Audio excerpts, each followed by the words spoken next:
सगळ्यांचे लाडके उमेदवार माननीय शशिकांत शिंदे साहेब, वाईट वाटतं की महिला खेळाडूंच्या बाबतीत ज्या पद्धतीने राजकारण झालं त्याने हे मन दुखावलं गेलंय। आज तुतारीचा आवाज ज्या पद्धतीने भिडलाय त्या पद्धतीने मला खात्री आहे की आपला उमेदवार हा विजयी झालेलाच आहे। आस्ते कदम, आस्ते कदम, आस्ते कदम, महाराज प्रौढ प्रताप पुरंदर क्षत्रिय कुलावतंस सिंहासनाधीश्वर राजाधिराज योगीराज श्रीमंत श्री श्री श्री छत्रपती शिवाजी महाराज की,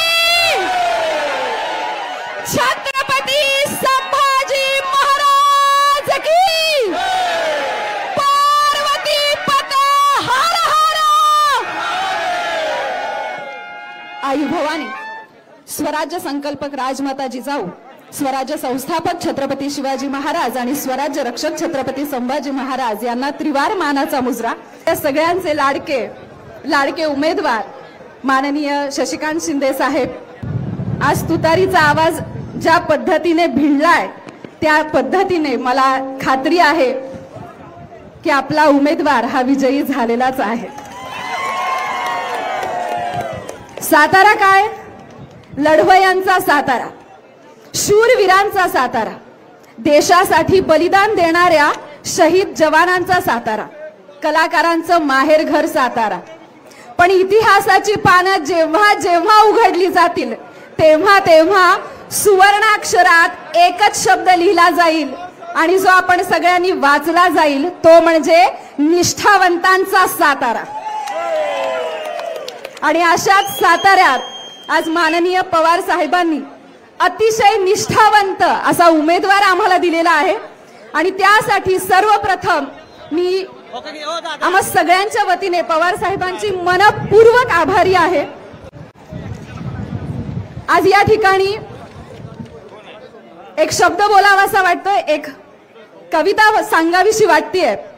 एक तुतारी द्या मज आणून फुंकीन मी जी स्वप्राणाने, भेदून टाकीन सगळी गगने, अशी तुतारी द्या मज लावून।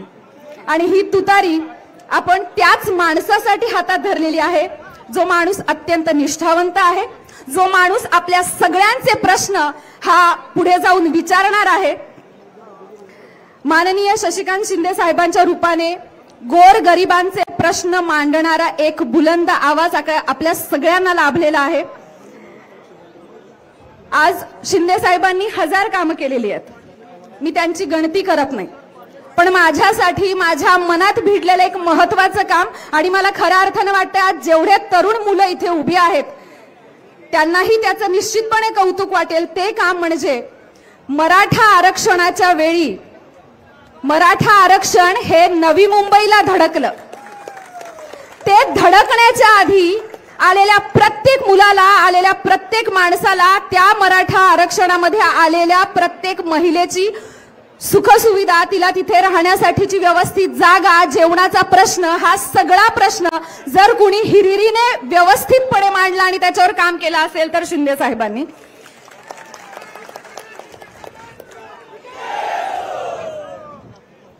अन्न, वस्त्र, निवारा, आरोग्य, शिक्षण, दळणवळण, शेतकऱ्यांना हमी भाव हा तर सगळ्यात महत्त्वाचा प्रश्न आहे। शेतकऱ्याची लेक आहे,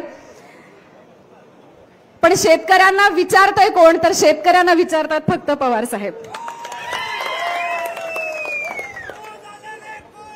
माझे वडील कैलासवासी प्रदीप कुमार महांगडे जे आयुष्यभर पवार साहेबांचे कार्यकर्ते म्हणून राहिले आणि आज मला खऱ्या अर्थाने त्यांचा झेंडा हातात घेताना अतिशय अभिमान वाटतोय आणि कुठेतरी माझ्या वडिलांचं स्वप्न जे होतं त्याच्या एक पायरी मी चढली आहे असं मला वाटतंय।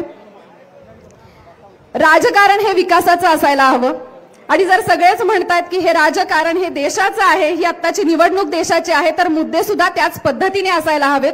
पण वारंवार आपण बघतोय आता सोशल मीडियाच्या माध्यमातून सुद्धा अनेक प्रश्न आहेत ज्याबद्दल उत्तर मिळत नाहीयेत।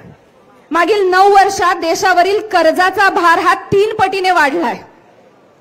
माननीय पंतप्रधान, माजी पंतप्रधान माननीय मनमोहन सिंगजी जेव्हा पाय उतार झाले तेव्हा कर्ज 58.5 लक्ष करोड इतकं होतं। मी चुकले तर मला प्लीज बरोबर करा। मात्र आता कर्जाचा आकडा जो माझ्या हाती आलाय तो 155 लक्ष करोड रुपये इतका आहे।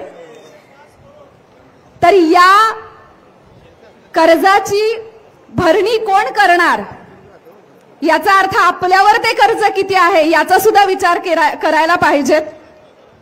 बेरोजगारी आहे, त्याच्यावर प्रश्नचिन्ह आहे, महागाईवर प्रश्नचिन्ह आहे, भ्रष्टाचार, आरक्षण, शेतमालाला हमी भाव नाहीये। आणि सांगायला अत्यंत वाईट वाटतं की महिला खेळाडूंच्या बाबतीत ज्या पद्धतीने राजकारण झालं त्याने हे मन दुखवलं गेलंय। अनेक प्रश्न आहेत, या प्रश्नांवर कोण बोलेल तर एकच आवाज बोलेल। आणि मला असं वाटतं की आपण सगळ्यांनीच माननीय शशिकांत शिंदे साहेबांना जास्तीत जास्त मतं देऊन विजयी करूयात।